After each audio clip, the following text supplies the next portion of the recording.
13 ਅਪ੍ਰੈਲ 1919 ਨੂੰ ਬਰਤਾਨਵੀ ਹੁਕੂਮਤ ਦੇ ਆਦੇਸ਼ ਤੇ ਜਲਿਆਂਵਾਲੇ ਬਾਗ ਦੇ ਵਿੱਚ ਜਿਹੜੇ ਸ਼ਾਂਤਮਈ ਅੰਦੋਲਨਕਾਰੀ ਇਕੱਤਰ ਹੋਏ ਸੀ ਉਹਨਾਂ ਤੇ ਗੋਲੀਆਂ ਦਾ ਮੀਂਹ ਵਰਾਇਆ ਗਿਆ ਔਰ ਹਜ਼ਾਰਾਂ ਦੀ ਗਿਣਤੀ ਵਿੱਚ ਲੋਕ ਵੀ ਮਰੇ ਔਰ ਇਹ ਬੜਾ ਵੱਡਾ ਖੂਨੀ ਸਾਕਾ ਸੀ ਉਸ ਵੇਲੇ ਦਾ। ਉਸਨੇ ਇੱਕ ਨਵੀਂ ਤਬਦੀਲੀ ਪੰਜਾਬ ਵਿੱਚ ਲੈ ਕੇ ਆਉਂਦੀ। ਪੰਜਾਬ ਨੂੰ ਉਸ ਵੇਲੇ ਗੈਰੀਸਨ ਸਟੇਟ ਕਰਕੇ ਜਾਣਿਆ ਜਾਂਦਾ ਸੀ। ਗੈਰੀਸਨ ਸਟੇਟ ਦਾ ਮਤਲਬ ਇਹ ਨੌਜਵਾਨ ਸੀ ਉਹ ਬਰਤਾਨਵੀ ਫੌਜ ਦਾ ਖਾਜਾ ਸੀ, ਉਹਨਾਂ ਨੂੰ ਭਰਤੀ ਕਰਕੇ ਫੌਜ ਦੀਆਂ ਨੌਕਰੀਆਂ ਕਰਵਾਈਆਂ ਜਾਂਦੀਆਂ ਸੀ ਔਰ ਕੁੱਲ ਮਿਲਾ ਕੇ ਜਿਹੜੀ ਪੋਪੂਲਰ ਲੀਡਰਸ਼ਿਪ ਸੀ ਪੰਜਾਬ ਦੀ ਸਿੱਖ ਲੀਡਰਸ਼ਿਪ ਉਹ ਬਿਲਕੁਲ ਅੰਗਰੇਜ਼ ਪ੍ਰਸਤ ਸੀ। ਇੱਥੋਂ ਤੱਕ ਜਦੋਂ ਗਦਰੀ ਉੱਥੋਂ ਗਏ ਗਦਰ ਬਚਾਉਣ ਲਈ 1915 ਵਿੱਚ ਤਾਂ ਅਕਾਲ ਤਖਤ ਦੇ ਜਿਹੜੇ ਸਿੱਖ ਪੁਜਾਰੀ ਕਾਬਜ਼ ਸੀ ਉਹਨਾਂ ਨੇ ਕਿਹਾ ਇਹ ਮਨਮਤੀਏ ਲੋਕ ਨੇ, ਭਟਕੇ ਹੋਏ ਲੋਕ ਨੇ, ਨਾਸਤਿਕ ਕਿਸਮ ਦੇ ਲੋਕ। ਇੱਥੋਂ ਤੱਕ ਕਿ ਜਲਿਆਂਵਾਲੇ ਬਾਗ ਦਾ ਜਿਹੜਾ ਸਾਕਾ ਹੋਇਆ ਉਹਦੇ ਲਈ ਜਿਹੜਾ ਜਨਰਲ ਡਾਇਰ ਕਸੂਰਵਾਰ ਸੀ ਉਸ ਨੂੰ ਅਕਾਲ ਤਖਤ ਨੇ ਸਰੋਪਾ ਦਿੱਤਾ ਗਿਆ। ਸੋ ਮੇਰਾ ਮਤਲਬ ਕਹਿਣ ਦਾ ਕਿ ਇਸ ਤਰ੍ਹਾਂ ਦੇ ਹਾਲਾਤ ਸੀ, ਪਰ ਉਸ ਘਟਨਾ ਨੇ ਇੰਨਾ ਝੰਜੋੜਦਾ ਲੋਕਾਂ ਨੂੰ ਕਿ ਉਸ ਤੋਂ ਬਾਅਦ ਦੇਸ਼ ਭਗਤੀ ਦੀ ਜਿਹੜੀ ਜਿਹਨੂੰ ਅਸੀਂ ਕਹਿੰਦੇ ਇੱਕ ਸਪਿਰਿਟ ਪੰਜਾਬ ਵਿੱਚ ਪ੍ਰਬਲ ਹੋਈ ਔਰ ਆਮ ਤੌਰ ਤੇ ਕਿਹਾ ਜਾਂਦਾ ਕਿ ਲੋਕ ਉੱਥੇ ਵੈਸੇ ਹੀ ਮੇਲੇ ਲਈ ਗਏ ਸੀ ਤੇ ਗੋਲੀ ਚੱਲ ਗਈ। ਇਹ ਬੜਾ ਕੋਝਾ ਮਜ਼ਾਕ ਹੈ। ਉਹ ਲੋਕ ਬੜੇ ਸੁਚੇਤ ਲੋਕ ਸੀ, ਬਾਕਾਇਦਾ ਸਤਿਕਾਰਤ ਨੇਤਾਵਾਂ ਦੀ ਗ੍ਰਿਫਤਾਰੀ ਹੋਈ ਸੀ ਔਰ ਉਸ ਦੇ ਵਿਰੋਧ ਵਿੱਚ ਇਕੱਤਰਤਾ ਹੋਈ ਸੀ। ਉਹ ਲੋਕ ਸ਼ਾਂਤਮਈ ਅੰਦੋਲਨਕਾਰੀ ਸੀ ਜਿਹਨਾਂ ਨੂੰ ਅਸੀਂ ਪੈਸਿਵ ਰੈਜ਼ਿਸਟੈਂਸ ਮੂਵਮੈਂਟ ਦੇ ਸਪੋਰਟਰ ਕਹਿ ਸਕਦੇ ਹਾਂ। ਔਰ ਸਭ ਤੋਂ ਵੱਡੀ ਗੱਲ ਕਿ ਉਸ ਤੋਂ ਕੁਝ ਦਿਨ ਪਹਿਲਾਂ ਰਾਮਨਵਮੀ ਵੀ ਸੀ, ਈਦ ਵੀ ਸੀ, ਸਬੱਬੀ ਹਿੰਦੂ ਮੁਸਲਿਮ ਏਕਤਾ ਦਾ ਜਿਹੜਾ ਉਹ ਵੀ ਇੱਕ ਮੁਜੱਸਮਾ ਸੀ ਸਾਰਾ ਕੁਝ। ਜਿਹੜੇ ਲੋਕ ਉੱਥੇ ਇਕੱਤਰ ਹੋਏ ਉਸ ਵਿੱਚ ਬਹੁਤ ਵੱਡੀ ਗਿਣਤੀ ਮੁਸਲਮਾਨਾਂ ਦੀ ਜਿਹੜੇ ਹਾਲਾਤ ਹੋਏ ਨੇ ਔਰ ਬਹੁਤ ਥੋੜੀ ਗਿਣਤੀ ਸੀ ਹਿੰਦੂਆਂ ਸਿੱਖਾਂ ਦੀ। ਇਹ ਮੈਂ ਬੋਲੋ ਨਹੀਂ ਕਹਿ ਰਿਹਾ, ਤੁਸੀਂ ਆਪਣੇ ਆਪ ਇਸ ਗੱਲ ਦੀ ਪਛਾਣ ਕਰ ਸਕਦੇ। 1919 ਵਿੱਚ ਜਿਹੜਾ ਇਹ ਸਾਕਾ ਹੋਇਆ ਦੋਸਤੋ, ਉਸ ਤੋਂ ਬਾਅਦ ਅੱਗੇ ਚੱਲ ਕੇ ਕੁਝ ਹੋਰ ਗੱਲਾਂ ਵੀ ਕਰਨ ਵਾਲੀਆਂ। ਊਧਮ ਸਿੰਘ ਨੇ ਇਸ ਦਾ ਬਦਲਾ ਲਿਆ। ਊਧਮ ਸਿੰਘ ਨੇ ਜਦੋਂ ਬਦਲਾ ਲਿਆ ਉਸਨੇ ਆਪਣਾ ਨਾਂ ਰੱਖਿਆ ਮੁਹੰਮਦ ਸਿੰਘ ਆਜ਼ਾਦ। ਸੋ ਉਸਨੇ ਰਾਮ ਜਿਹੜਾ ਨਾਂ ਇਹਦੇ ਬਾਰੇ ਕੋਈ ਪ੍ਰਮਾਣਿਕਤਾ ਨਹੀਂ, ਇਹ ਚਰਚਾ ਜ਼ਰੂਰ ਹੁੰਦੀ ਹੈ। ਮੌਖਿਕ ਜਿਹੜਾ ਇਤਿਹਾਸ ਉਹ ਕਹਿੰਦਾ ਕਿ ਰਾਮ ਮੁਹੰਮਦ ਸਿੰਘ ਨਾਂ ਰੱਖਿਆ, ਪਰ ਜਿਹੜੇ ਇਤਿਹਾਸਕਾਰ ਜਿਹੜੇ ਬਿਲਕੁਲ ਹਰ ਇੱਕ ਚੀਜ਼ ਦੀ ਛਾਣਬੀਣ ਕਰਦੇ ਉਹ ਕਹਿੰਦੇ ਰਾਮ ਨਾਂ ਦੀ ਕੋਈ ਸਾਡੇ ਕੋਲ ਪ੍ਰਮਾਣਿਕਤਾ ਨਹੀਂ। ਪਰ ਉਹਦਾ ਮਤਲਬ ਇਹ ਨਹੀਂ ਕਿ ਅਸੀਂ ਇਹ ਕਹਿ ਰਹੇ ਹਾਂ ਕਿ ਹਿੰਦੂ ਉਸ ਚੀਜ਼ ਤੋਂ ਬਾਹਰ ਨਹੀਂ। ਜਿਹੜਾ ਉਹਦਾ ਸਟੇਟਮੈਂਟ ਦੇਣ ਦਾ ਅਰਥ ਇਹ ਸੀਗਾ ਕਿ ਉਹ ਦੱਸਣਾ ਚਾਹੁੰਦਾ ਸੀ ਕਿ ਅਸੀਂ ਮੁਸਲਮਾਨ ਸਿੱਖ ਸਾਰੇ ਇੱਕ ਹਾਂ ਔਰ ਇਹ ਗੱਲ ਜਿਹੜੀ ਹੈ ਸਰਕਾਰ ਨੂੰ ਬੁਲਾਉਂਦੀ ਵੀ ਸੀ। ਇੱਥੋਂ ਤੱਕ ਕਿ ਉਹਨੇ ਇਹ ਵੀ ਕਿਹਾ ਸੀ ਕਿ ਮੇਰੇ ਨਾਂ ਨੂੰ ਜਿਹੜਾ ਵਿਗਾੜੂਗਾ ਇਸ ਤਰੀਕੇ ਨਾਲ ਨਹੀਂ ਪੇਸ਼ ਕਰੂਗਾ ਉਹ ਮੇਰੇ ਨਾਲ ਧੋਖਾ ਕਰ ਰਿਹਾ ਹੋਵੇ।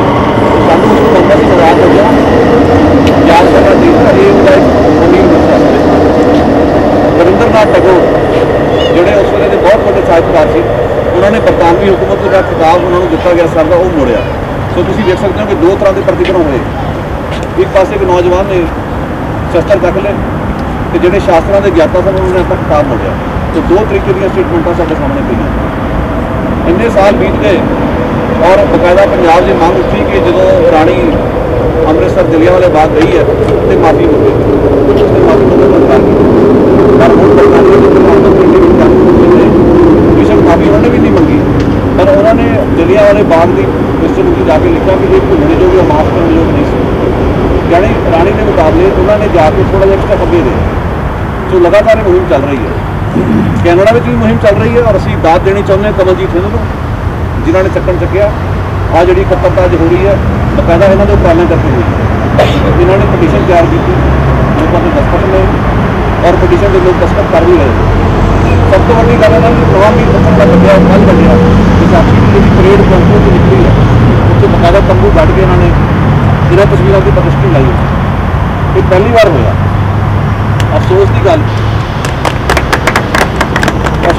खालसा दीवान सोसाइटी जितने मॉडरेट काबज ने जोड़े अपने आप को कहते हैं कि असं भारत की एकता अखंडता के हामी हाँ, उन्होंने पिछले साल बहुत हिट छापर के किया कि विसाखी की जी उस खूनी यादगार को ताज़ा करने असी अपने विसाखी की परेड वेले फ्लोट जलियांवाले बाग को समर्पित उत्थे शामिल करांगे, पर अपने वादे तो मुक रहे हैं। उन्होंने कख नहीं किया। तो जोड़ा काम किसी संस्था को करना चाहिए वो एक आ व्यक्ति कर रहे, यानी जो वड्डियां वड्डियां संस्थावां से बैठियां ने जिहड़ियां वो कमी दूर हुई है वो कमलजीत सिंह ने करके उठाया।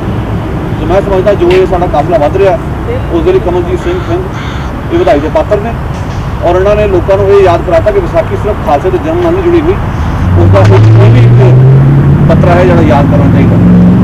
और अज सबब नाल भीमराव अंबेडकर जी का जन्मदिन भी है जिहड़े कि भारतीय संविधान के रचनहार सी और उन्होंने संविधान घड़ के ना सिर्फ दलितां नूं उन्हां दे हक दवाए ਸਗੋਂ ਘੱਟ ਗਿਣਤੀਆਂ ਨੂੰ ਔਰਤਾਂ ਨੂੰ ਵੀ ਬਰਾਬਰਤਾ ਦੇ ਹੱਕ ਦਿਵਾਏ। ਸੋ ਉਹਨਾਂ ਦਾ ਜਨਮ ਦਿਨ ਵੀ ਅੱਜ ਹੈ। ਇਸ ਮੌਕੇ 'ਤੇ ਅਸੀਂ ਸਾਡੀ ਖਬਰ ਮੰਨ ਰਹੀ ਹੈ। ਸਾਰੀਆਂ ਗੱਲਾਂ ਸਾਨੂੰ ਕੁੱਲ ਮਿਲਾ ਕੇ ਵੇਖਣੀਆਂ ਚਾਹੀਦੀਆਂ ਕਿ ਅਸੀਂ ਕਿਵੇਂ ਬਿਹਤਰ ਸਮਾਜ ਬਣਾ ਸਕਦੇ।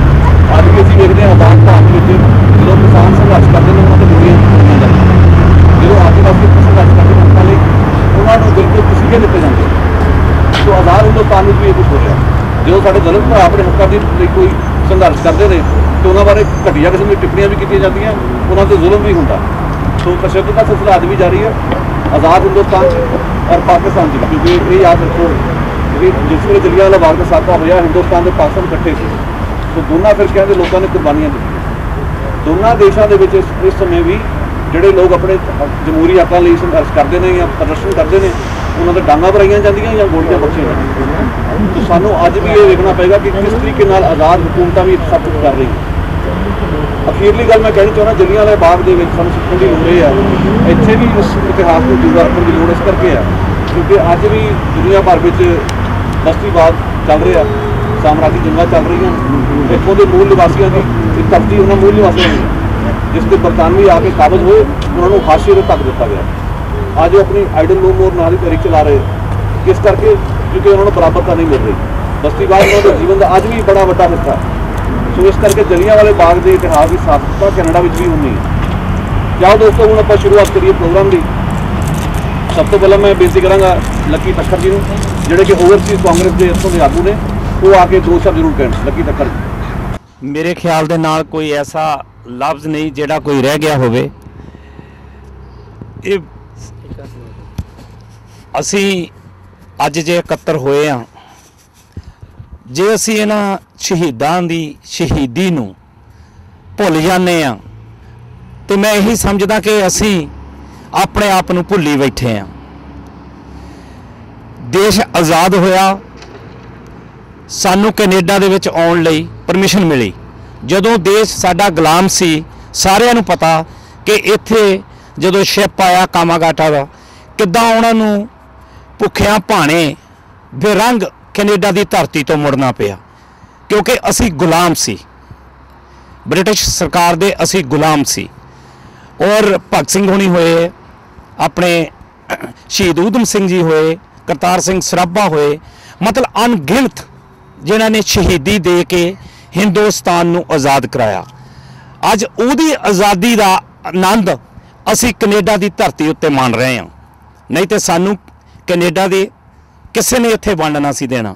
ਮੈਂ ਫਿਰ ਇਹੀ ਕਹਿੰਦਾ ਕਿ ਇਹ ਜਿਹੜਾ ਕਮਲਜੀਤ ਥਿੰਦ ਬਹੁਤ ਹੀ ਚੰਗਾ ਉਦਮ ਕਰ ਰਹੇ ਨੇ ਕਿ ਉਹਨਾਂ ਸ਼ਹੀਦਾਂ ਨੂੰ ਜਿਨ੍ਹਾਂ ਦੀ ਬਦੌਲਤ ਅੱਜ ਅਸੀਂ ਬੜੇ ਮਾਣ ਦੇ ਨਾਲ ਕੈਨੇਡਾ ਦੀ ਧਰਤੀ ਦੇ ਉੱਤੇ ਰਹਿ ਰਹੇ ਹਾਂ, ਉਹਨਾਂ ਨੂੰ ਯਾਦ ਕਰਦੇ ਆ ਤੇ ਅਸੀਂ ਵੀ ਥੋੜਾ ਸਮਾਂ ਕੱਢ ਕੇ ਉਹਨਾਂ ਸ਼ਹੀਦਾਂ ਨੂੰ ਯਾਦ ਕਰਨ ਲਈ ਅੱਜ ਇਕੱਤਰ ਹੋਏ ਹਾਂ। ਮੈਂ ਫਿਰ ਇੱਕ ਵਾਰੀ ਇਹੀ ਕਹਿਣਾ ਚਾਹੁੰਦਾ ਕਿ ਦੋਸਤੋ, ਸ਼ਹੀਦਾਂ ਨੂੰ ਆਪਣੇ ਦਿਲ ਦੇ ਵਿੱਚੋਂ ਕਦੀ ਨਾ ਭੁਲਾਓ। ਇਹੀ ਮੇਰਾ ਕਹਿਣ ਦਾ ਅੱਜ ਜੇ ਅਸੀਂ ਇਕੱਠ ਆ ਤੇ ਸਿਰਫ ਇਹੀ ਮੇਰਾ ਉਦੇਸ਼ ਹੈ ਕਿ ਉਹਨਾਂ ਵੀਰਾਂ ਨੂੰ ਅੱਜ ਵੀ ਉਨਾ ਹੀ ਯਾਦ ਕਰੋ। ਅੱਜ ਉਹਨਾਂ ਦੀ ਬਦੌਲਤ ਹੀ ਹਿੰਦੁਸਤਾਨ ਆਜ਼ਾਦ ਆ ਤੇ ਅਸੀਂ ਇੱਥੇ ਬੜਾ ਸੋਹਣਾ ਕੈਨੇਡਾ ਦੀ ਧਰਤੀ ਦੇ ਉੱਤੇ ਬੜੇ ਮਾਣ ਦੇ ਨਾਲ ਰਹਿ ਰਹੇ ਹਾਂ। Thank you very much. ਦੋਸਤੋ, ਲੱਕੀ ਤੱਖਰ ਜਿਹੜੇ ਇੱਥੋਂ ਦੇ ਸਿਰ ਕੜਵੇ ਕਾਂਗਰਸੀ ਆਗੂ ਨੇ, ਉਹਨਾਂ ਨੇ ਆਪਣੇ ਬੜੇ ਭਾਵਪੂਰਨ ਢੰਗ ਨਾਲ ਸਾਰਾ ਕੁਝ ਕਹਿ ਦਿੱਤਾ। ਇੱਕ ਮੈਂ ਜਾਣਕਾਰੀ ਹੋਰ ਦੇਣੀ ਚਾਹੁੰਦਾ, ਚਾਰਲਸ ਸਮਿਥ ਜਿਹੜੇ ਜਾਰਜੀਆ ਸਟੇਟ ਅਖਬਾਰ ਦੇ ਐਡੀਟਰ ਨੇ, ਉਹਨਾਂ ਨੇ ਅੱਜ ਦੇ ਇਸ ਇਕੱਠ ਦੀ ਪਹਿਲਾਂ ਜਾਣਕਾਰੀ ਆਪਣੀ ਵੈਬਸਾਈਟ ਦੇ ਵਿੱਚ ਸਵੇਰੇ ਚਾੜ੍ਹਤੀ ਸੀ। ਉਹ ਵੀ ਇੱਥੇ ਆਉਣਾ ਚਾਹੁੰਦੇ ਸੀ, ਪਰੰਤੂ ਘਰੇਲੂ ਮਜਬੂਰੀਆਂ ਕਰਕੇ ਨਹੀਂ ਆ ਸਕੇ। ਉਹਨਾਂ ਦੀ ਜਿਹੜੀ ਪਤਨੀ ਹੈ ਉਹ ਵੀ ਭਾਰਤੀ ਮੂਲ ਦੀ ਆ। ਇਹ ਮੈਂ ਤੁਹਾਡੀ ਨੌਲੇਜ 'ਚ ਲਿਆਉਣਾ ਚਾਹੁੰਦਾ ਸੀ ਗੱਲ। ਹੁਣ ਮੈਂ ਬੇਨਤੀ ਕਰਾਂਗਾ ਵਿਰੋਧੀ ਧਿਰ NDP ਦੇ ਜਿਹੜੇ ਇੱਥੋਂ ਦੇ ਸਾਡੇ ਆਪਣੇ ਹਰਮਨ ਪਿਆਰੇ ਮੈਂਬਰ ਪਾਰਲੀਮੈਂਟ ਨੇ ਸਰੀਨੌਰ ਤੋਂ ਜਸਬੀਰ ਸੰਧੂ, ਉਹ ਦੋ ਸ਼ਬਦ ਕਹਿਣ। Thank you Gurpreet ji. ਸਭ ਤੋਂ ਪਹਿਲਾਂ ਤਾਂ ਮੈਂ ਉਹਨਾਂ ਸ਼ਹੀਦਾਂ ਨੂੰ ਆਪਣੇ ਵੱਲੋਂ ਸ਼ਰਧਾਂਜਲੀ ਭੇਟ ਕਰਦਾ, ਕਿਉਂਕਿ ਮੈਂ 3 ਸਾਲ ਦਾ ਵੀ ਤੇ ਫਰੇਜ਼ਰ ਵੈਲੀ ਪੀਸ ਕਾਉਂਸਲ ਦਾ ਵੀ ਧੰਨਵਾਦ ਕਰਦਾ, ਜਿਨ੍ਹਾਂ ਨੇ ਉਹਨਾਂ ਸ਼ਹੀਦਾਂ ਦੀ ਯਾਦ ਰੱਖਣ ਨੂੰ ਇਹ ਉਪਰਾਲਾ ਪਿਛਲੇ ਸਾਲ ਵੀ ਕੀਤਾ ਤੇ ਇਸ ਸਾਲ ਵੀ ਕੀਤਾ। ਮੈਂ ਸਮਝਦਾ ਜੇ ਇੱਦਾਂ ਦੇ ਇਨਸੀਡੈਂਟਸ, ਇੱਦਾਂ ਦੀਆਂ ਟ੍ਰੈਜਡੀਜ਼ ਨੂੰ ਆਪਾਂ ਮੁੜ ਕੇ ਨਹੀਂ ਦੇਖਣਾ ਚਾਹੁੰਦੇ, ਉਹਨਾਂ ਨੂੰ ਯਾਦ ਕਰਨਾ ਬਹੁਤ ਜ਼ਰੂਰੀ ਆ ਤਾਂ ਕਿ ਹਿਸਟਰੀ ਮੁੜ ਕੇ ਰਿਪੀਟ ਨਾ ਹੋਵੇ। ਤੇ ਮੈਨੂੰ ਇਹ ਵੀ ਖੁਸ਼ੀ ਹੁੰਦੀ ਆ ਵੀ ਸ਼ੱਕ ਆਪਾਂ ਥੋੜੇ ਇਕੱਠੇ ਹੋਏ ਆ, ਆਪਣੇ ਪਿਛਲੇ ਸਾਲ ਨਾਲ ਜ਼ਿਆਦਾ ਆ, ਲੇਕਿਨ ਇਹ ਮੂਵਮੈਂਟ ਨੂੰ ਜਾਰੀ ਰੱਖਣਾ ਚਾਹੀਦਾ ਕਿਉਂਕਿ ਹਿਸਟਰੀ ਨੂੰ ਜਿਹੜੇ ਭੁੱਲ ਜਾਂਦੇ ਆ, ਜਿਹੜੀਆਂ ਕੰਮਾਂ ਉਹ ਕੰਮਾਂ ਰਹਿੰਦੀਆਂ ਨਹੀਂ।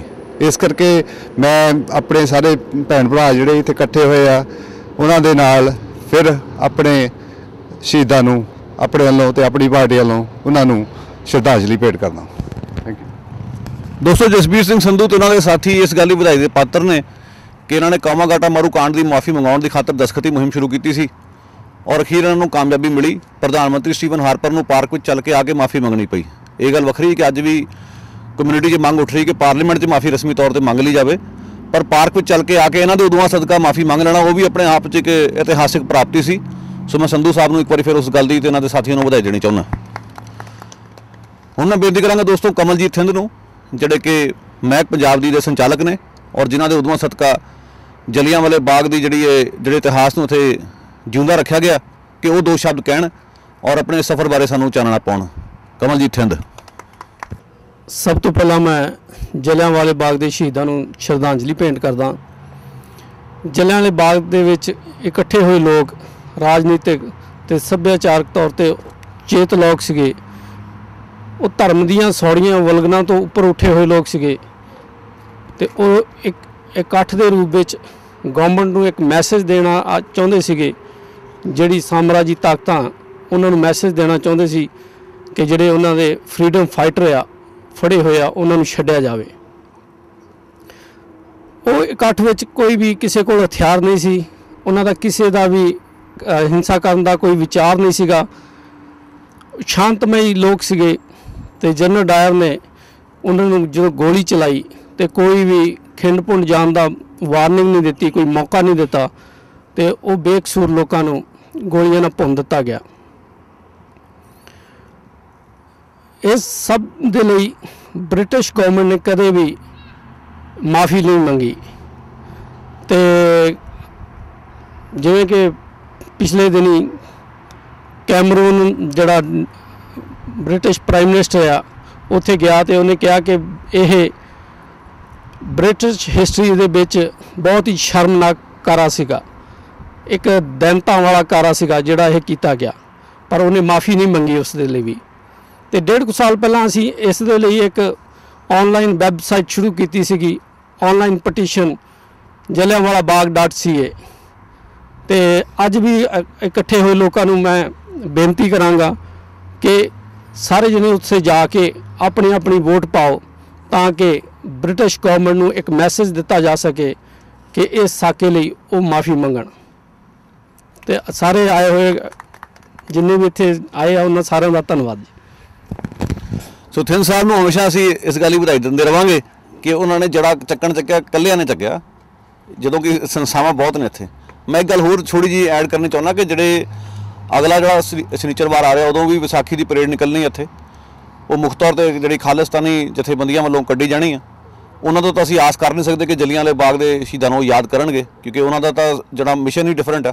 ਉਹ ਤਾਂ ਚਾਹੁੰਦੇ ਨੇ ਕਿ ਵੱਖਰਾ ਇੱਕ ਸਿੱਖ ਰਾਜ ਕਾਇਮ ਕਰਨਾ, ਪਰ ਜਿਹੜੇ ਮੋਡਰੇਟ ਜਿਹੜੇ ਦੇਸ਼ ਭਗਤ ਮੋਡਰੇਟ ਨੇ ਸਾਡੇ ਵੈਂਕੂਵਰ ਵਾਲੇ, ਉਹਨਾਂ ਨੇ ਜਲਿਆਂਵਾਲੇ ਬਾਗ ਦਾ ਕਹਿ ਕੇ ਵੀ ਉਹਨਾਂ ਨੇ ਕੁਝ ਨਹੀਂ ਕੀਤਾ ਤੇ ਥਿੰਦ ਸਾਹਿਬ ਨੇ ਕਰਕੇ ਵਿਖਾਇਆ। ਅਗਲੀ ਜਿਹੜੀ ਗੱਲਬਾਤ ਹੋਵੇਗੀ ਡਾਕਟਰ ਪੌਲ ਬਿਲਗਾ ਦੀ ਜ਼ੁਬਾਨੀ ਸੁਣਾਂਗੇ ਅਸੀਂ, ਜਿਹੜੇ ਕਮਿਊਨਿਸਟ ਪਾਰਟੀ ਆਫ ਕੈਨੇਡਾ ਦੇ ਸਿਰਕੱਢਵੇਂ ਨੇਤਾ ਨੇ। ਪੌਲ ਬਿਲਗਾ ਜੀ। ਜਲਿਆਂਵਾਲੇ ਬਾਗ ਦੇ ਸ਼ਹੀਦਾਂ ਨੂੰ ਲਾਲ ਸਲਾਮ, ਲਾਲ ਸਲਾਮ। ਇਹ ਸਭ ਕੁਝ ਗੁਰਪ੍ਰੀਤ ਨੇ ਬਾਕੀ ਪਹਿਲੇ ਬੁਲਾਰਿਆਂ ਨੇ ਦੱਸ ਦਿੱਤਾ। ਹਾਰ ਸੋਨੇ ਦਾ ਹਰ ਕੋਈ ਪਾ ਲੈਂਦਾ, ਹਾਰ ਸੋਨੇ ਦਾ ਹਰ ਕੋਈ ਪਾ ਲੈਂਦਾ, ਪਰ ਦੁੱਖਾਂ ਦਾ ਪਾਉਂਦਾ ਕੋਈ ਕੋਈ। ਮੰਜੇ ਉੱਤੇ ਹਰ ਕੋਈ ਸੌਂ ਜਾਂਦਾ, ਪਰ ਸੂਰਾਂ ਦੇ ਸੌਂਦਾ ਕੋਈ ਕੋਈ। ਮੌਤ ਆਪਣੀ ਤੇ ਹਰ ਕੋਈ ਮਰ ਜਾਂਦਾ, ਪਰ ਊਧਮ ਸਿੰਘ ਵਾਂਗੂ ਸ਼ਹੀਦ ਹੁੰਦਾ ਕੋਈ ਕੋਈ। ਮਾਨੂਪੁਰੀ ਨਰਵੈਲ ਬਹੁਤਾ ਨਾਲ ਨਾ ਪਾ ਜਾਰੀ, ਕੰਮ ਵਾਲਾ ਇਹਨਾਂ ਵਿੱਚੋਂ ਕੋਈ ਕੋਈ। ਬਾਗ ਜਲਿਆਂਵਾਲੇ ਦੀ ਆਉਂਦੀ ਚੇਤੇ ਜਦੋਂ ਕਹਾਣੀ, ਪੱਤਰ ਦਲਵੀਰੋਂ ਪੈਂਦਾ ਜਾਏ ਅੱਖਾਂ ਦੇ ਵਿੱਚ ਪਾਣੀ।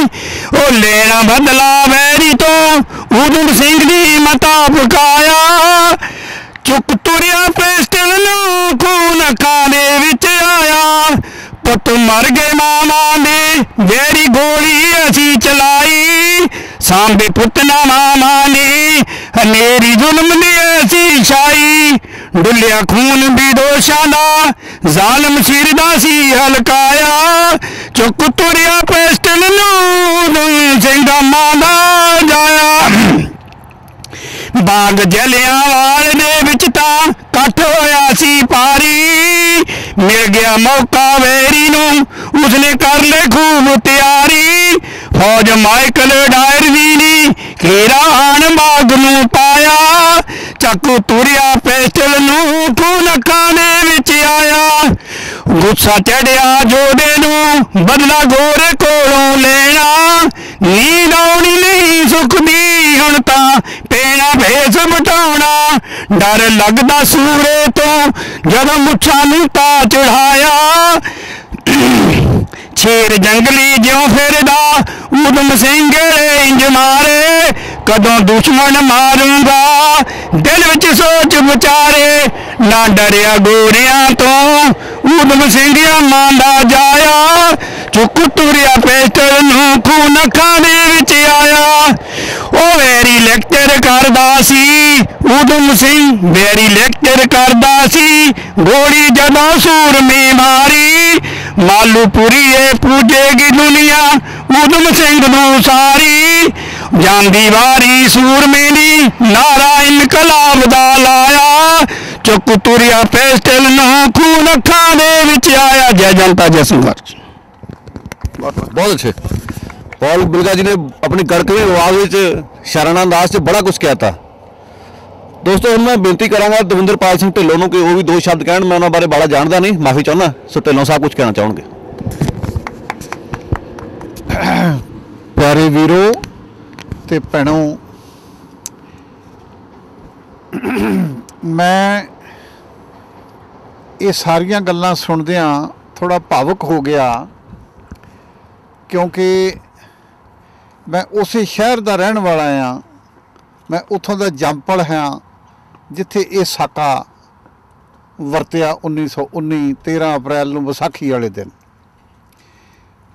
जलियांवाले बाग तो कोई तकरीबन 300 गज दूर एक सरकारी स्कूल है मैं उसका प्रिंसीपल भी रहा और असी अज दे दिन विद्यार्थियों नूं जलियांवाले बाग दे विच लिजांदे भी रहे हैं क्योंकि उत्थे ये अज भी इस दिन शहीदां नूं याद किया जाता है।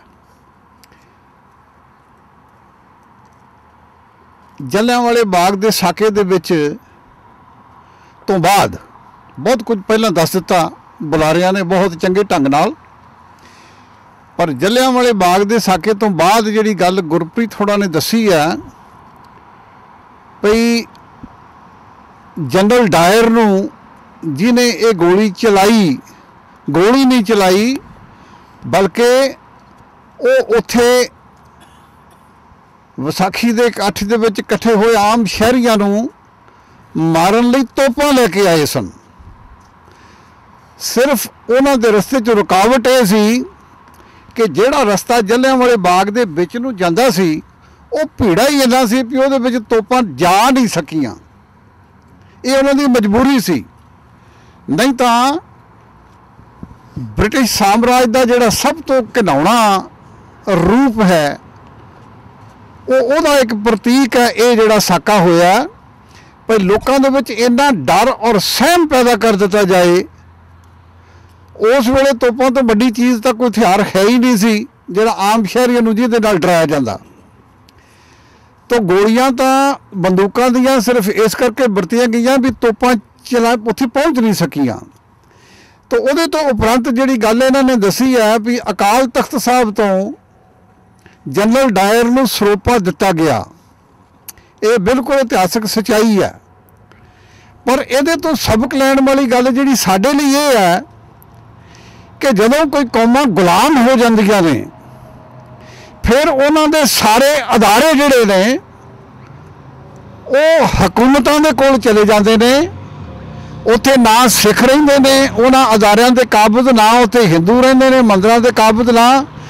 उत्थे सिर्फ अंग्रेजी साम्राज दे टोडी उन्हां दे झोली चुक जिहड़े कि बदकिस्मती दे नाल उस खिते ਦੀਆਂ ਸਾਰੀਆਂ ਹੀ ਕੌਮਾਂ ਦੇ ਵਿੱਚ ਹੈਗੇ ਨੇ, ਉਹ ਉਹਨਾਂ ਦੇ ਉੱਤੇ ਉਹਨਾਂ ਨੂੰ ਬਿਠਾਇਆ ਜਾਂਦਾ ਹੈ।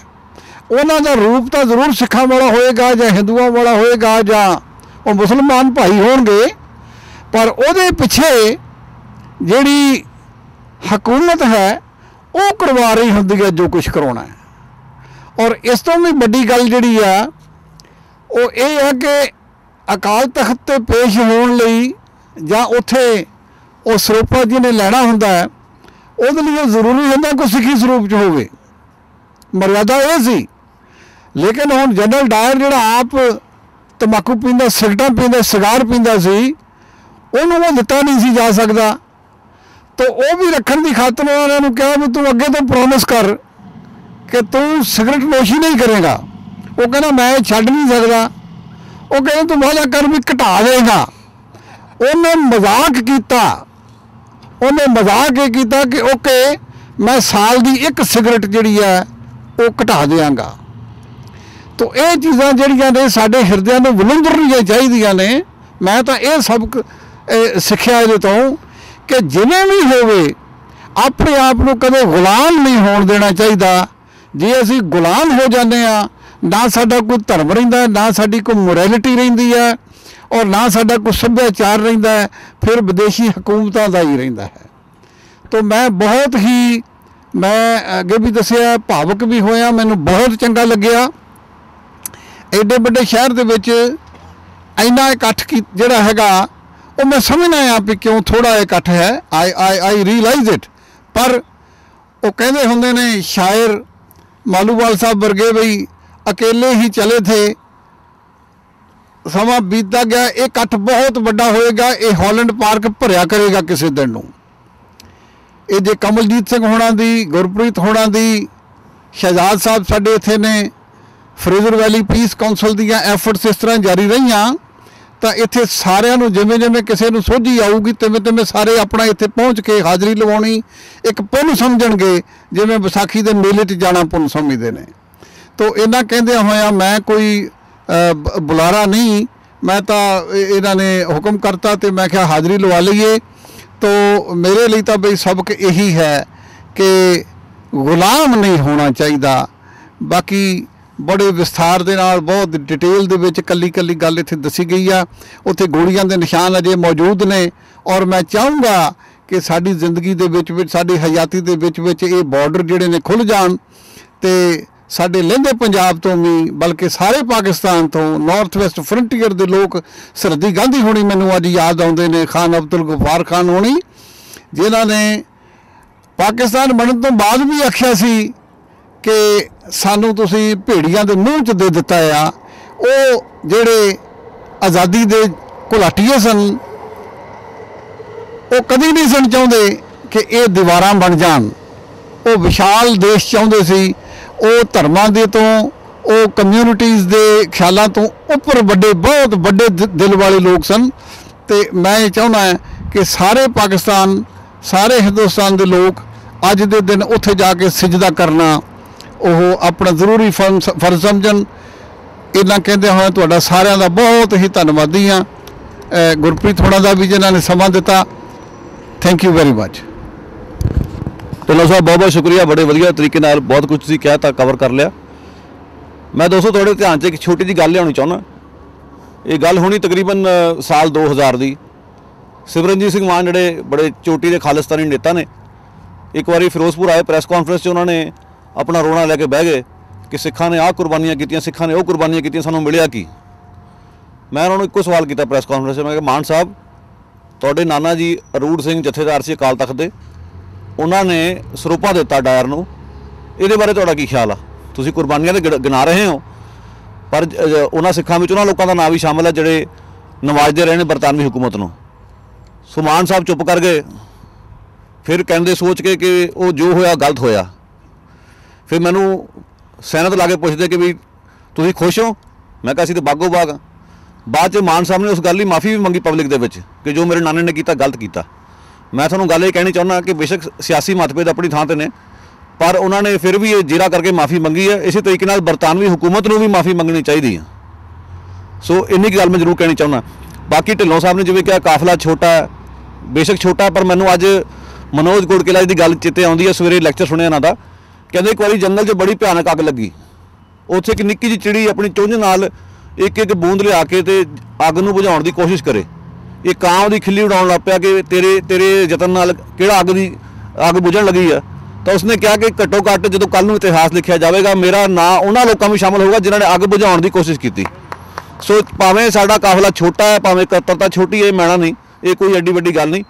ਗੱਲ ਇਹ ਕਿ ਅੱਜ ਅਸੀਂ ਉਸ ਸੈਕੂਲਰਵਾਦ ਦੇ ਝੰਡੇ ਨੂੰ ਚੁੱਕਿਆ ਹੋਇਆ, ਇਸ 'ਤੇ ਸਾਨੂੰ ਸਾਰਿਆਂ ਨੂੰ ਮਾਣ ਹੋਣਾ ਚਾਹੀਦਾ। ਹੁਣ ਮੈਂ ਬੇਨਤੀ ਕਰਾਂਗਾ ਵਤਨ ਮੈਗਜ਼ੀਨ ਦੇ ਐਡੀਟਰ ਤੇ ਬਹੁਤ ਹੀ ਚਰਚਿਤ ਲੇਖਕ ਸਾਡੇ ਭਾਈਚਾਰੇ ਦੇ ਸਾਧੂ ਬਿਨਿੰਗ ਜੀ, ਕਿ ਉਹ ਆ ਕੇ ਇਸ ਬਾਰੇ ਜ਼ਰੂਰ ਆਪਣੇ ਦੋ ਸ਼ਬਦ ਸਾਂਝੇ ਕਰਨ।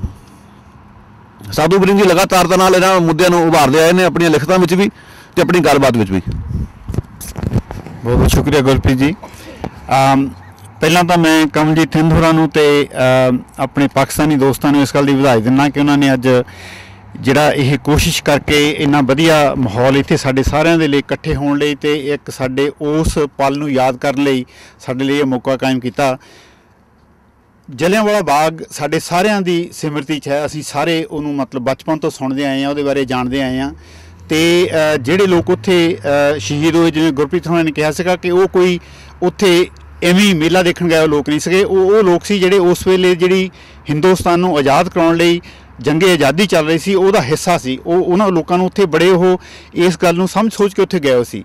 ਪਰ ਜਿਸ ਤਰੀਕੇ ਨਾਲ ਬਰਤਾਨਵੀ ਸਰਕਾਰ ਨੇ ਉਹਨਾਂ ਦੇ ਉੱਤੇ ਗੋਲੀ ਚਲਾ ਕੇ ਉਹਨਾਂ ਨੂੰ ਉੱਥੇ ਮਤਲਬ ਜਿਸ ਤਰੀਕੇ ਨਾਲ, ਜਿਵੇਂ ਇਹਨਾਂ ਨੇ ਦੱਸਿਆ ਆਪਣੇ ਸਰਦਾਰ ਹੋਣਾ ਨੇ, ਕਿ ਉਹ ਤੋਪਾਂ ਲਿਜਾਣੀਆਂ ਚਾਹੁੰਦੇ ਸੀ, ਜਿਸ ਤਰੀਕੇ ਨਾਲ ਉਹਨਾਂ ਨੇ ਲੋਕਾਂ ਦੇ ਵਿੱਚ ਦਹਿਲ ਕਾਇਮ ਕਰਨ ਲਈ ਇਹ ਜਿਹੜਾ ਕਾਰਾ ਕੀਤਾ ਸੀਗਾ, ਇਹ ਮਤਲਬ ਆਪਣੇ ਆਪ ਦੇ ਵਿੱਚ ਉਸ ਸਰਕਾਰ ਦੀ ਉਸ ਜਿਹੜਾ ਸਾਰਾ ਕਲੋਨੀਅਲ ਜਿਹੜਾ ਢਾਂਚਾ ਸੀਗਾ ਉਹਦੀ ਇੱਕ ਮਿਸਾਲ ਹੈਗੀ। ਕਿਸ ਤਰ੍ਹਾਂ ਉਹ ਲੋਕਾਂ ਨੂੰ ਜਿੱਥੇ ਵੀ ਕਿਤੇ ਲੋਕ ਮਾੜਾ ਮੋਟਾ ਸੋਚਣਾ ਸ਼ੁਰੂ ਕਰਦੇ ਸੀ, ਆਪਣੇ ਹੱਕਾਂ ਲਈ ਖੜੇ ਹੋਣਾ ਸ਼ੁਰੂ ਕਰਦੇ ਸੀ, ਉਹ ਕਿੱਦਾਂ ਉਹਨਾਂ ਨੂੰ ਦਬਾਉਂਦੇ ਸੀ ਤੇ ਕਿੱਦਾਂ ਡਰਾਉਂਦੇ ਸੀਗੇ। ਸੋ ਜਿਹੜਾ ਸਾਨੂੰ ਉਹਨਾਂ ਨੂੰ ਯਾਦ ਕਰਨਾ ਤੇ ਨਾਲ ਸ਼ਹੀਦ ਊਧਮ ਸਿੰਘ ਜਿਹੜਿਆਂ ਨੇ ਉਸ ਸਾਕੇ ਤੋਂ ਮਤਲਬ ਜਿਹੜਾ ਇਹ ਆਪਣੇ ਮਨ ਦੇ ਵਿੱਚ ਧਾਰ ਲਿਆ ਕਿ ਇਹਦਾ ਬਦਲਾ ਲੈਣਾ ਆ, ਉਹਨਾਂ ਨੇ ਜੋ ਕੁਛ ਜਾ ਕੇ ਇੰਨਾ ਲੰਮਾ ਸਮੇਂ ਬਾਅਦ 1940 ਦੇ ਵਿੱਚ ਜੋ ਕੁਛ ਉਹਨਾਂ ਨੇ ਜਿਹੜਾ ਬਦਲਾ ਜਿਸ ਤਰੀਕੇ ਨਾਲ ਲਿਆ, ਉਹ ਵੀ ਆਪਣੇ ਆਪ ਵਿੱਚ ਸਾਡਾ ਮਤਲਬ ਦੇਖੋ ਵੀ ਉਹ 19-20 ਸਾਲ ਆਪਣੇ ਮਨ ਦੇ ਵਿੱਚ ਉਹਨੇ ਇਹ ਗੱਲ ਰੱਖੀ। ਤੇ ਮਤਲਬ ਜਿਹੜੀ ਸਟਰਗਲ ਹੈ ਜਿਹੜੀ ਉਹ ਮਤਲਬ ਇਸ ਕਿਸਮ ਦੀਆਂ ਸਾਨੂੰ ਇਹ ਸੰਕੇਤ ਮਿਲਦੇ ਆ ਕਿ ਲੋਕਾਂ ਦੇ ਮਨਾਂ ਦੇ ਵਿੱਚ ਜਿਹੜੀ ਸਟਰਗਲ ਖਤਮ ਨਹੀਂ ਹੋਈ। ਤੇ ਜਿਹੜਾ ਸਾਨੂੰ ਜੋ ਕੁਛ ਇਸ ਇੱਥੇ ਇਕੱਠੇ ਹੋ ਕੇ ਜਾਂ ਇਹਦੇ ਬਾਰੇ ਗੱਲਬਾਤ ਕਰਦੇ ਨੂੰ ਸਿੱਖਣਾ ਚਾਹੀਦਾ ਆ ਕਿ ਉਹ ਸਟਰਗਲ ਅਜੇ ਵੀ ਖਤਮ ਨਹੀਂ ਹੋਈ ਹੈ। ਜਿਹੜੀ ਜੋ ਕੁਛ ਜਦੋਂ ਅਸੀਂ ਇਹ ਗੱਲਾਂ ਕਰਦੇ ਹਾਂ, ਜਿਵੇਂ ਪਹਿਲਾਂ ਇਹ ਕਾਫੀ ਵਾਰੀ ਮੈਂਸ਼ਨ ਕੀਤਾ ਗਿਆ ਕਿ ਜਦੋਂ ਇੱਕ ਪਾਸੇ ਲੋਕ ਸ਼ਹੀਦ ਹੋ ਰਹੇ ਸੀ, ਲੋਕ ਕੁਰਬਾਨੀਆਂ ਦੇ ਰਹੇ ਸੀ, ਤੇ ਜਿਹੜੀਆਂ ਸਾਡੀਆਂ ਧਾਰਮਿਕ ਉੱਥੇ ਜਿਹੜੀਆਂ ਸੰਸਥਾਵਾਂ ਸੀਗੀਆਂ ਉਹ ਗੋਲੀ ਚਲਾਉਣ ਵਾਲਿਆਂ ਨੂੰ ਸਰੋਪੇ ਦੇ ਰਹੀਆਂ ਸੀਗੀਆਂ। ਜੇ ਅਸੀਂ ਧਿਆਨ ਨਾਲ ਦੇਖੀਏ, ਜੇ ਅਸੀਂ ਉਸ ਵੇਲੇ ਜੋ ਕੁਛ ਸਮਾਜ ਦੇ ਵਿੱਚ ਹੋ ਰਿਹਾ ਸੀਗਾ ਉਹਨੂੰ ਮੋਹਰੇ ਰੱਖ ਕੇ ਦੇਖੀਏ, ਹੁਣ ਦੇ ਜੋ ਕੁਛ ਹੁਣ ਹੋ ਰਿਹਾ, ਜੋ ਕੁਛ ਆਲੇ ਦੁਆਲੇ ਨੂੰ ਦੇਖੀਏ, ਤਾਂ ਬਹੁਤਾ ਕੁਛ ਬਦਲਿਆ ਨਹੀਂ ਹੈ, ਅਜੇ ਵੀ ਉਸੇ ਕਿਸਮ ਦਾ ਹੈਗਾ ਆ। ਸਾਡੇ ਜਿਵੇਂ ਇਹਨਾਂ ਨੇ ਕਿਹਾ ਵੀ ਅਗਲੇ ਹਫ਼ਤੇ ਇੱਥੇ ਨਗਰ ਕੀਰਤਨ ਨਿਕਲਣਾ ਆ, 2.5-3 ਲੱਖ ਬੰਦੇ ਨੇ ਉੱਥੇ ਹੋਣਾ ਆ, ਤੇ ਉਸੇ ਸ਼ਹਿਰ ਦੇ ਵਿੱਚ ਅਸੀਂ ਆਪਣੇ ਸ਼ਹੀਦਾਂ ਨੂੰ ਯਾਦ ਕਰ ਰਹੇ ਹਾਂ। ਤੇ ਉਹਨਾਂ ਲੋਕਾਂ ਦੇ ਵਿੱਚ ਕੋਈ ਖਾਸ ਇੱਥੇ ਉਹਨਾਂ ਦੇ ਵਿੱਚੋਂ ਨਹੀਂ ਉਹਨਾਂ ਨੇ ਆਪਣੀ ਨੁਮਾਇੰਦਗੀ ਕੀਤੀ।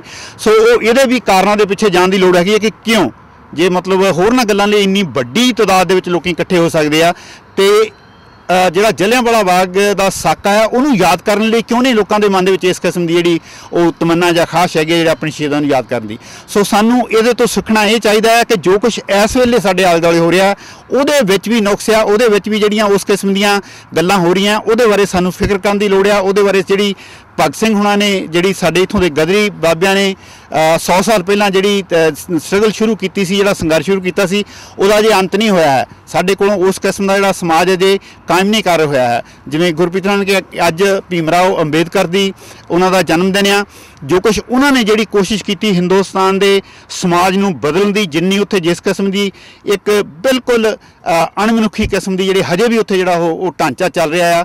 ਸੋ ਜਿਹੜੀ ਜੋ ਕੁਛ ਉਹਨਾਂ ਨੇ ਕੀਤਾ ਸੀਗਾ, ਸਾਡੇ ਇਹਨਾਂ ਨੇ ਸ਼ਹੀਦਾਂ ਨੇ, ਸਾਡੇ ਬਜ਼ੁਰਗਾਂ ਨੇ, ਉਹ ਹੁਣ ਵੀ ਕਰਨ ਦੀ ਲੋੜ ਆ। ਸੋ ਸਾਨੂੰ ਮਤਲਬ ਇਸ ਗੱਲ ਨੂੰ ਧਿਆਨ 'ਚ ਰੱਖ ਕੇ ਉਹਨਾਂ ਨੂੰ ਯਾਦ ਕਰਨਾ ਚਾਹੀਦਾ, ਉਹਨਾਂ ਦਾ ਸਤਿਕਾਰ ਕਰਨਾ ਚਾਹੀਦਾ, ਤੇ ਨਾਲ ਹੀ ਜੋ ਕੁਛ ਹੁਣ ਹੋ ਰਿਹਾ ਉਹਦੇ ਲਈ ਜਿੰਨਾ ਵੀ ਆਪਾਂ ਕਰ ਸਕੀਏ ਆਪਾਂ ਆਪਣੇ ਥਾਂ ਚੱਲ ਰਹੀਆਂ ਜਿਹੜੀਆਂ ਜੱਦੋਜਹਿਦਾਂ ਸੰਘਰਸ਼ ਆ ਉਹਨਾਂ ਵਿੱਚ ਯੋਗਦਾਨ ਪਾਉਣਾ ਚਾਹੀਦਾ।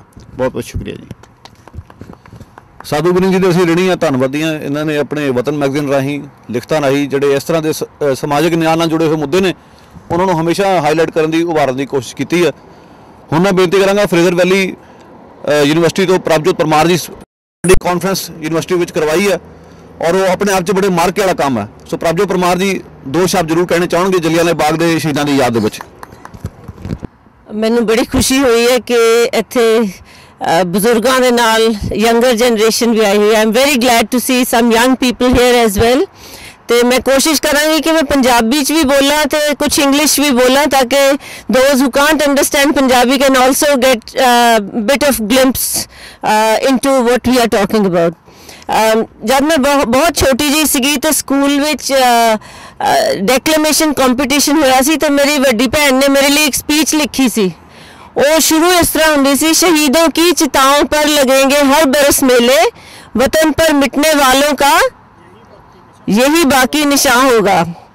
तो हुणे जिसले साधु जी बोल रहे सीगे ते आई एम सॉरी ट्रैफिक दे जान करके कई सारे नाम मैनू ठीक तरह सुनाई नहीं दिते ने। ते तुसी भी जिस तरह गल कीती है कि होपफुली किसी दिन हॉलैंड पार्क सारा भरिया होगा, जिस तरह तुसी कहा है कि एक दे नाल कारवां लोग जुड़ते जाते हैं तो कारवां बनता जाता है। So hopefully few years down the road there will be a far more greater congregation here to memorialize the event that took place from the perspective of those who vowed to bring freedom to India, to put an end to British imperialism, particularly in case of Udham Singh, as some of you might even know already, that he vowed on the day of Baisakhi, which is 13th April in 1919, after the massacre of innocent people in Jallianwala Bagh in Amritsar, when General Dyer opened fire on innocent people who were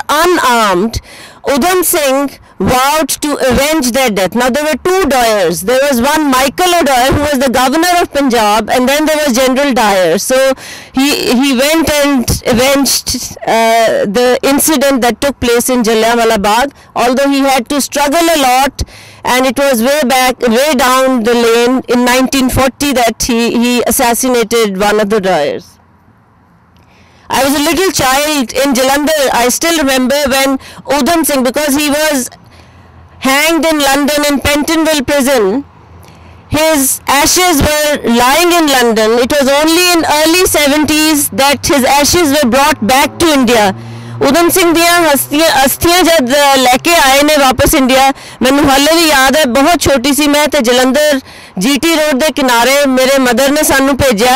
साडा oddly जिहड़ा सीगा मेरे father they नाल काम करदा सी, ਉਹ सानू लैके गया सी। GT रोड के किनारे खड़े सीगे जब ਗਿਆਨੀ ਜ਼ੈਲ ਸਿੰਘ एक ਵੱਡੇ ਕਾਫਲੇ 'ਚ अस्थियाँ लैके गए ਤੇ मतलब कारवां ਨੂੰ ਅੱਗੇ ਲੈ ਕੇ ਗਏ। ਸੋ ਮੈਨੂੰ ਯਾਦ ਹੈ ਕਿ ਇੰਨਾ ਜ਼ਿਆਦਾ ਮੇਰੇ ਦਿਮਾਗ ਤੇ ਇੰਪੈਕਟ ਕੀਤਾ ਉਸ ਗੱਲ ਨੇ ਕਿ ਦੇਖੋ किस किस्म के लोग सीगे जेड़े के अपना उन्होंने सब कुछ भुल के एक मिशन ले गए, अपना उन्होंने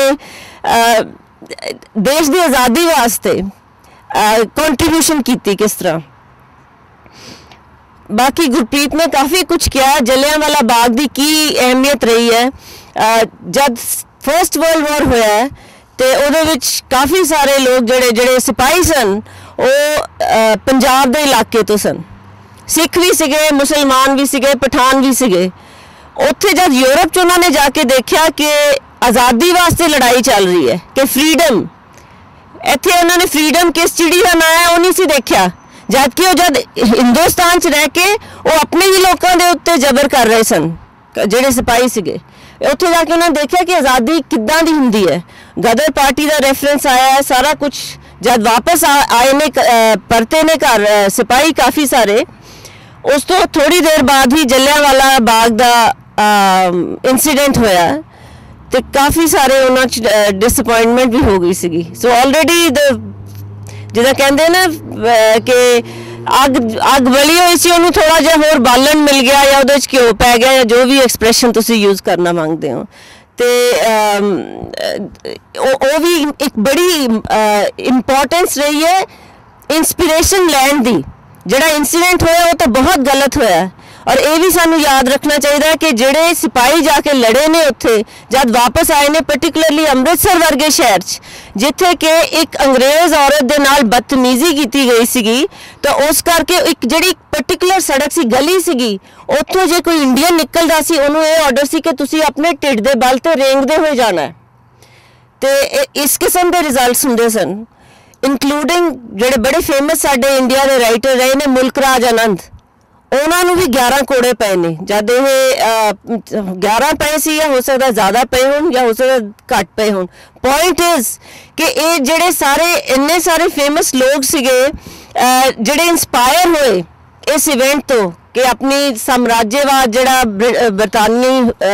ਬਰਤਾਨੀਆ ਦੀ ਹਕੂਮਤ ਦਾ ਸੀਗਾ ਉਹਦਾ ਇੱਕ ਖਾਤਮਾ ਕੀਤਾ ਜਾਏ। ਨਹੀਂ ਤਾਂ ਉਸ ਤੋਂ ਪਹਿਲਾਂ ਤਾਂ ਸਾਰੇ, ਉਸ ਤੋਂ ਪਹਿਲਾਂ ਕੀ ਬਾਅਦ ਵੀ ਬੜੇ ਸਾਰੇ ਪਿੱਠੂ ਸੀਗੇ, ਪਰ ਇਹਦੇ ਨਾਲ ਇੰਸਪੀਰੇਸ਼ਨ ਜ਼ਰੂਰ ਮਿਲੀ ਸੀ ਲੋਕਾਂ ਨੂੰ, ਥੋੜੀ ਜਾਗਰੂਕਤਾ ਆਈ ਕਿ ਕਿਆ ਜ਼ਾਲਿਮ ਸਰਕਾਰ ਹੈ। ਔਰ ਇੱਦਾਂ ਦੇ ਇੰਸੀਡੈਂਟ ਤਾਂ ਆਇਰਲੈਂਡ 'ਚ ਵੀ ਹੋਇਆ। Such incidents took place in Northern Ireland also. Some of you may have even watched it in a film called Michael Collins. It has been depicted there also, where there was a football match going on. Jeff, was it a football match or a rugby match in Ireland? You know that? Okay, I myself forget. I think it was a football match. And जिस तरह उत्थे stadium, जिस तरह जलियांवाला बाग च incident होया सी, उसे तरीके ना football stadium च गए, जाके इनोसेंट लोगों ते गोलियां चलाइयां। आयरलैंड च भी इस तरह होया सीगा। एंड अगेन इस गल नूं मैं कनैक्ट कर दी है शहीद उधम सिंह जी दे नाल, क्योंकि उन्हां दी भी IRA ते दे नाल उन्हां दे भी कनैक्शनस रहे ने। उन्होंने जाके जब हिंदुस्तान तो गए ने ब्रिटेन, तो उन्हां दी आयरिश जेडे रेवोल्यूशनरी सीगे उन्हां नाल काफ़ी संबंध रहे ने। तो मैं गल इत्थे ही समाप्त कर दी है, क्योंकि आई एम श्योर होर भी जनिया ने बोलना, तो प्लस मैं ਜਿਹੜੇ ਆਰਗੇਨਾਈਜ਼ਰਸ ਨੇ ਉਹਨਾਂ ਦਾ ਧੰਨਵਾਦ ਕਰਨਾ ਚਾਹੁੰਦੀ ਹਾਂ। ਔਰ ਇਹ ਕਹਿ ਕੇ ਮੈਨੂੰ ਬੜੀ ਖੁਸ਼ੀ ਮਿਲ ਰਹੀ ਹੈ ਕਿ ਜਿਹੜੇ ਲੋਕਾਂ ਨੇ ਇੰਨੇ ਸੈਕਰੀਫਾਈਸ ਕੀਤੇ ਜਿਹਨਾਂ ਯਾਦ ਹੀ ਨਹੀਂ ਹੈ ਰੱਖਦਾ, ਕੋਈ ਕੁਝ ਪਤਾ ਹੀ ਨਹੀਂ ਹੈਗਾ ਅੱਜ ਕੱਲ੍ਹ ਜਨਰਲੀ ਲੋਕਾਂ ਨੂੰ।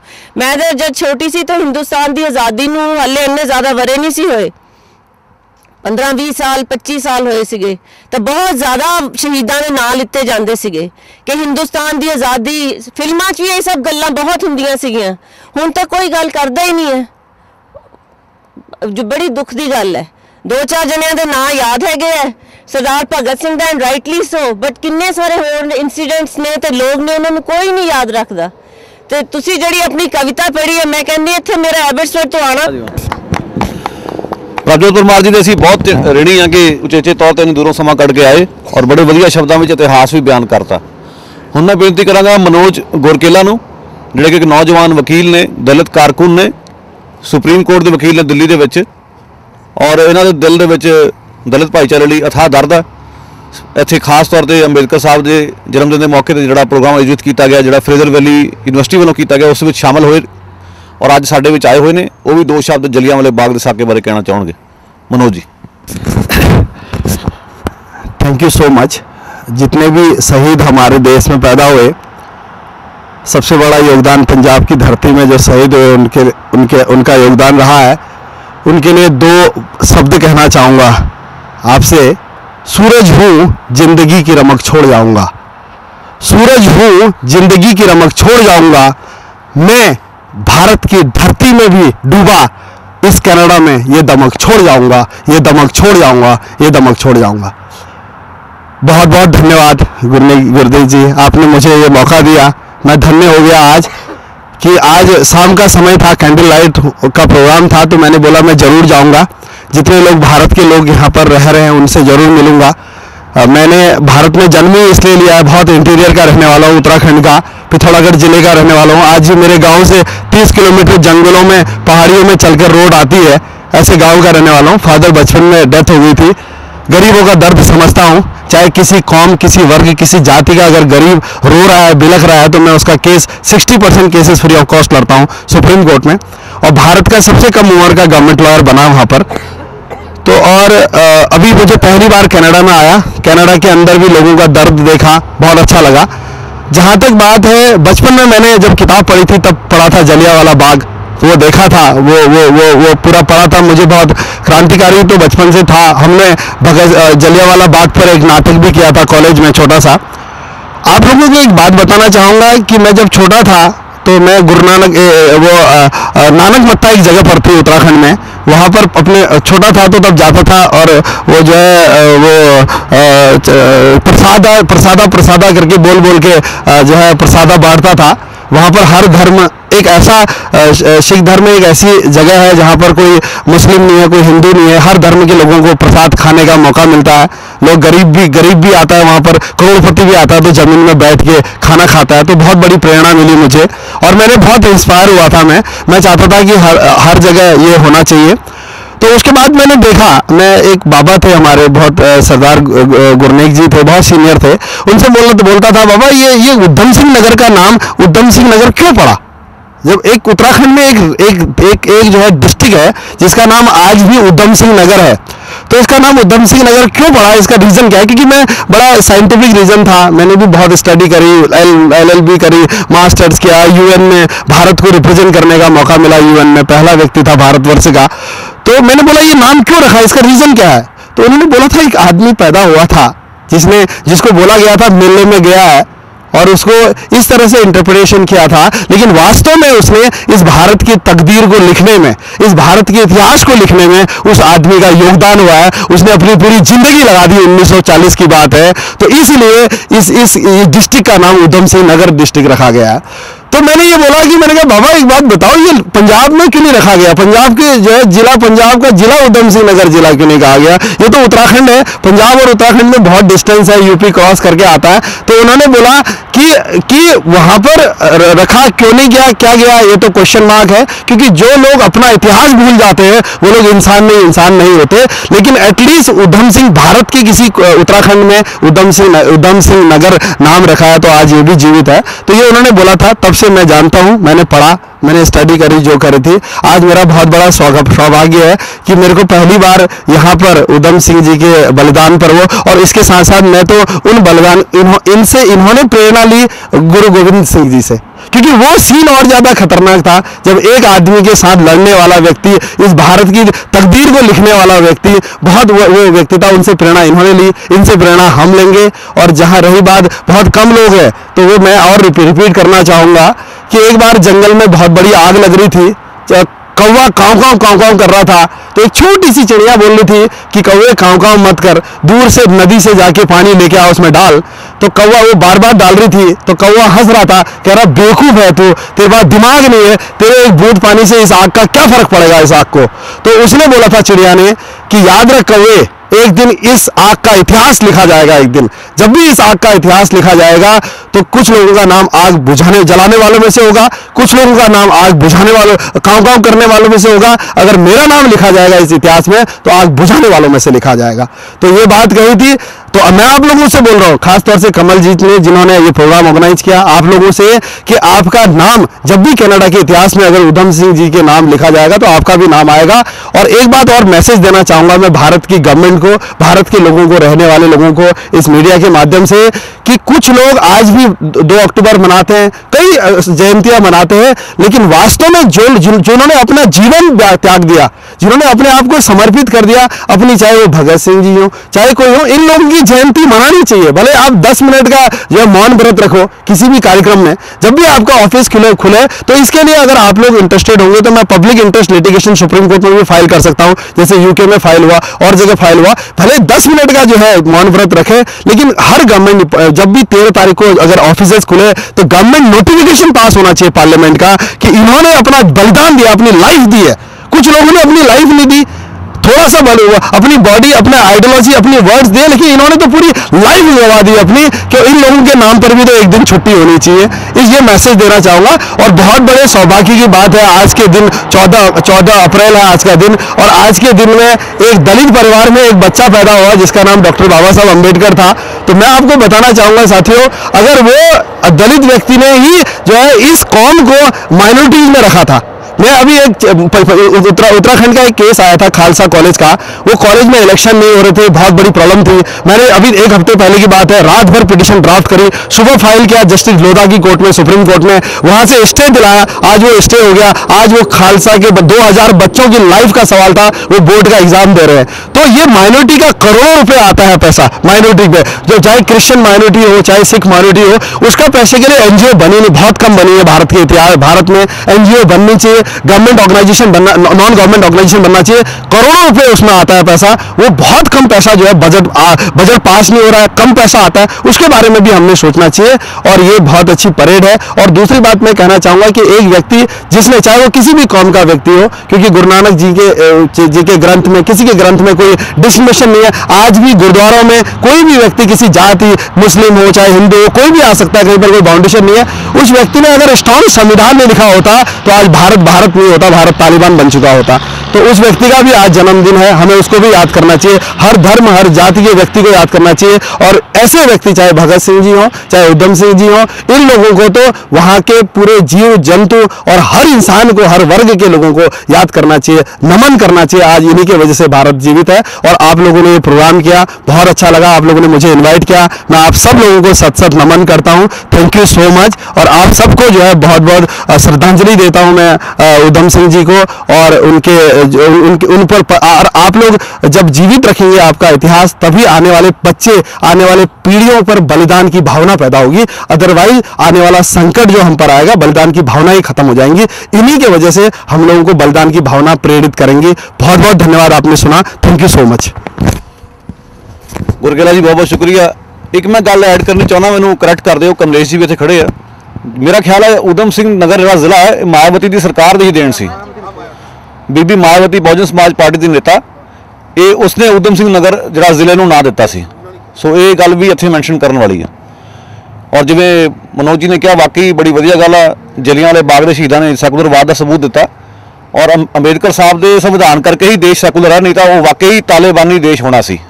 और सैकुलरवाद होने के बावजूद तुसीं वेखो कि उस संविधान के धज्जियां उड़ा के बाबरी मस्जिद ढाई जाती है, फिरकू कतलेआम करवाए जाते हैं और फिरका परस्ती का बोलबाला। सो अज भी पहरेदारी की लोड़ है। पर यह गल मननी पेगी कि उस संविधान की खूबी है कि साडा जिहड़ा गुआढ़ी देश, जिहड़ी साडी टुट्टी बांह, साडी भज्जी बांह पाकिस्तान, उत्थे की हालात ने, भारत च की है, ये जमीन आसमान का अंतर जे कोई नजर आउंदा, उसका कारण सिर्फ यह कि अंबेडकर साहब ने संविधान इहो जिहा लिखिया कि उत्थे पाकिस्तान वर्गे हालात पैदा नहीं हो सके। सारे को हम सिर्फ 3 को बुला रहे हैं, पर उस तो पहला मैं चाहना कि कुछ लोगों को एक्नॉलेज किया जाए जिहड़े इत्थे आए ने। सब तो पहला मैं संजीव थिंद जी को एक्नॉलेज करना चाहांगा, कमलजीत थिंद की जिहड़ी पत्नी। बिल्कुल जिहड़ा जलियांवाले बाग लई जो कुछ भी होया उस दे विच उन्हां दा भी उन्ना ही योगदान है, कल्ले कमलजीत थिंद दा योगदान नहीं। सो ये दोनों टीम बन के काम करते आ रहे हैं। सो सानू इस गल नूं रिकॉगनाइज करना चाहिए। उस तो इलावा कुछ होर शख्सियतां जिवें पहुंचियां, दविंदर तखर जी बहुत वधिया गायक ने। अज उन्हां दी कुछ दंदां की समस्या करके वो कहते मैं गा नहीं सकूँगा, चलो बाद सुना लो फिर शेर। सो ये भी बोनस रहा। और इसी तरह बागी बासी जी पहुंचे ने, जिहड़े साडी कम्यूनिटी की जानी पछाणी शख्सियत ने। इस तो इलावा साडे विच टल्लेवालिया साहब भी पहुंचे ने, ये भी शायर ने और अदाकार भी ने, इन्हां दी कुछ फिल्मां भी वेखण नूं मौका मिलिया। और इस तो इलावा कमलेश अहीर जी, उन्हां दे पति सुते अहीर, दोने दलित चिंतक ते कारकून। और इस तो इलावा कुछ होर शख्सियतां जिवें कि समर परवेज, जिन्हां ने नस्लवाद के उत्ते काफ़ी काम किया, PhD की, बकायदा इस तरह के मुद्दों उभारती रही है। सो मैं हुण बेनती करांगा करम सिंह धनवंत नूं, जिहड़े कि उचेचे तौर पर कुकिडलन तो चल के आए ने और इस अवस्था के भी, बुजुर्ग अवस्था भी इन्हां दी जिहड़ी आवाज़ है उसी तरह गड़कदी है और जज्बात इन्हां दे अजे भी उस तरह ठोस ने। करम सिंह धनवंत।